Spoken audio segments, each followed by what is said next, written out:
ये 150 टीमों का एक बच्चों का जन सौलाभ पहली बार मैं अपने लाइफ में देख रहा हूं। देखो विद्यार्थियों, हम भी आपकी तरह कभी विद्यार्थी थे।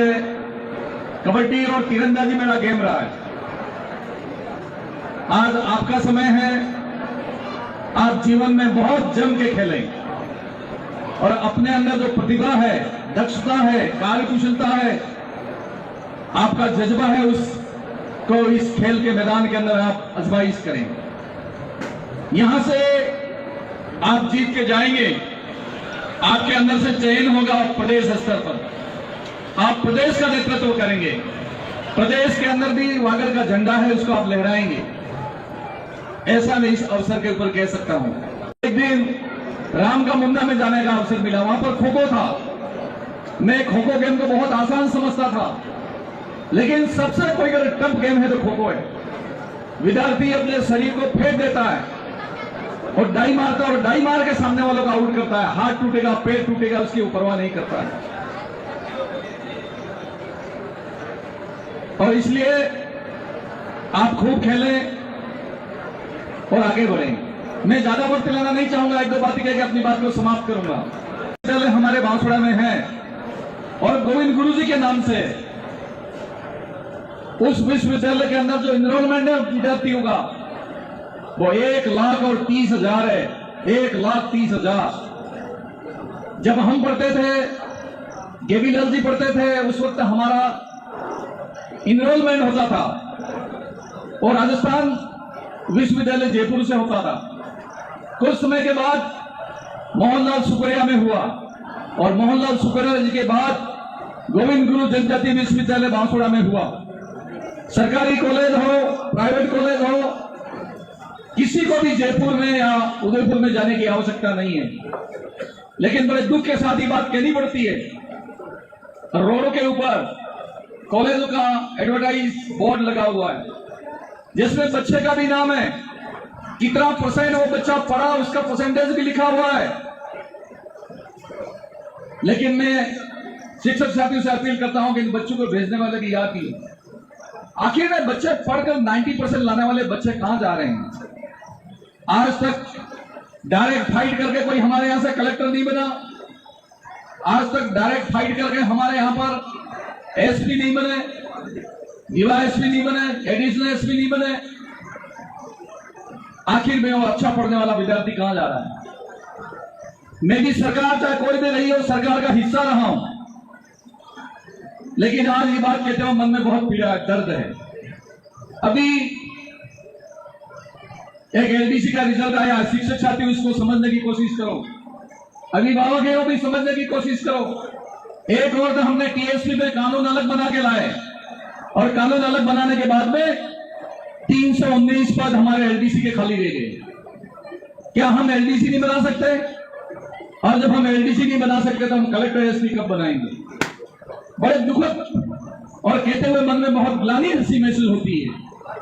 इसी तरह से साथियों, 25 तारीख को देश के प्रधानमंत्री आ रहे हैं छोटी सरवन दानपुर, और अब तक का इस देश की आजादी का सबसे बड़ा धन, देश की आजादी के बाद में सबसे बड़ा रुपया उस दानपुर क्षेत्र में 50,000 करोड़ रुपया लगने वाला है।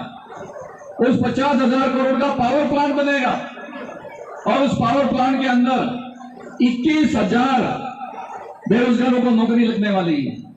लेकिन किसकी नौकरी लगेगा? जिस बच्चे ने आईटीआई की होगी, जिस बच्चे ने पॉलिटेक्निक कॉलेज की परीक्षाएं उत्तीर्ण की होगी, और जिस बच्चे ने बांसवाड़ा के अंदर इंजीनियरिंग कॉलेज है, वो कॉलेज के अंदर पढ़ लिख कर वो टेक्निकल व्यक्ति बना होगा, वही व्यक्ति 21,000 हमारे वहां पे भर्ती होने वाला है।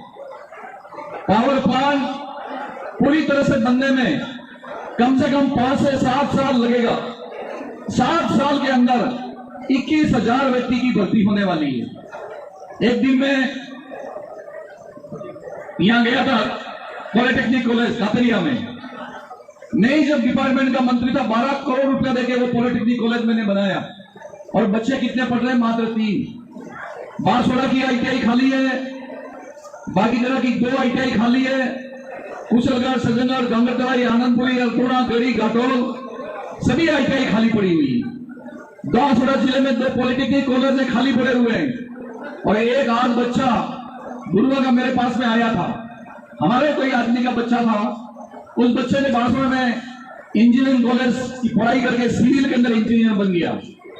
मैं ये बात इसलिए कह रहा हूं कि स्वर्गीय बाबूजी हरदेव जी जोशी जी ने इस बांसवाड़ा के अंदर माही का डैम बनाया।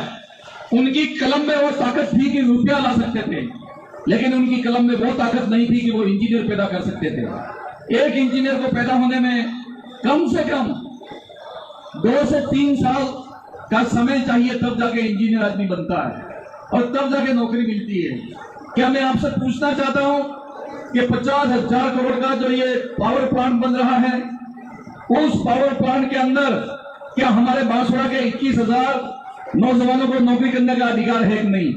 अगर आप जानना चाहते हो, मैं आपसे भी जानना चाहता हूं कि अगर आपके मन में यह है कि उस पावर प्लांट में 21,000 हमारे बांसवाड़ा के व्यक्ति लगे, तो मुझे हाथ खड़ा करके बताओ, हमारे आदमी नौकरी लगे। ITI करने के लिए मात्र 10वीं पास की आवश्यकता है और 10वीं पास आज मात्र चोकले के अंदर अकेले गांव में एक ITI भर देते हैं। 10वीं पास और 11वीं पास बच्चे हैं, एक गांव भर सकता है। लेकिन माफ करना, बाजार के अंदर जितने भी हमारा समुदाय है वो तो पढ़ते हैं, पढ़ाते हैं और आगे बढ़ते हैं, और विशेष करके हमारा आदिवासी समुदाय पता नहीं 10वीं 11वीं वाले, मुझे नहीं कहना चाहिए, टूर्नामेंट का समय है, रास्ते से भटक चुके हैं। मत करो, हमको जीवन में बहुत पछताना पड़ेगा, बहुत पछताना पड़ेगा। अभी मौका है, इसका फायदा उठा लो। और ये 21,000 पद हमारे खाली हैं, उन खाली पदों को भरने के लिए मैं शिक्षक साथियों और अभिभावकों से अपील करता हूं कि अभी से ही ITI के अंदर भर्ती कर दो। कितने व्यक्ति अध्यापक बनेंगे, कितने ग्राम सेवक बनेंगे, कितने पटवारी बनेंगे? आज 21,000 का आंकड़ा कोई कम नहीं होता है, बहुत बड़ा आंकड़ा होता है। इसको भरने की कोशिश करो। बस मैं इस अवसर के ऊपर यही बात कह सकता हूं। आपके बीच में आने का अवसर मिला, हमारे मैडम ने यहाँ पर एक मांग उठाई है। मैडम, ये क्षेत्र मेरी सीने से लगा हुआ है, मैं किसी पद पर रहूं या नहीं रहूं, यहाँ पर विकास की कोई कमी नहीं आने दी है और न कभी भविष्य में आने देंगे। हम आपके स्कूल के अंदर हॉल की आवश्यकता होगी, निश्चित रूप से हम उस हॉल को बनाएंगे। मैं महेंद्र सिंह मालवीय, पूर्व मंत्री, आज 69वीं कबड्डी एवं तीरंदाजी खेलकूद प्रतियोगिता की विधिवत शुभारंभ की घोषणा करता हूँ। जय हिंद, धन्यवाद। कि इन किरणों को ये बादल क्या रोकेंगे, ये तो है तपती ज्वाला, आग में क्या झोंकेंगे। उदय की इन किरणों को ये बादल क्या रोकेंगे, ये तो है तपती ज्वाला, आग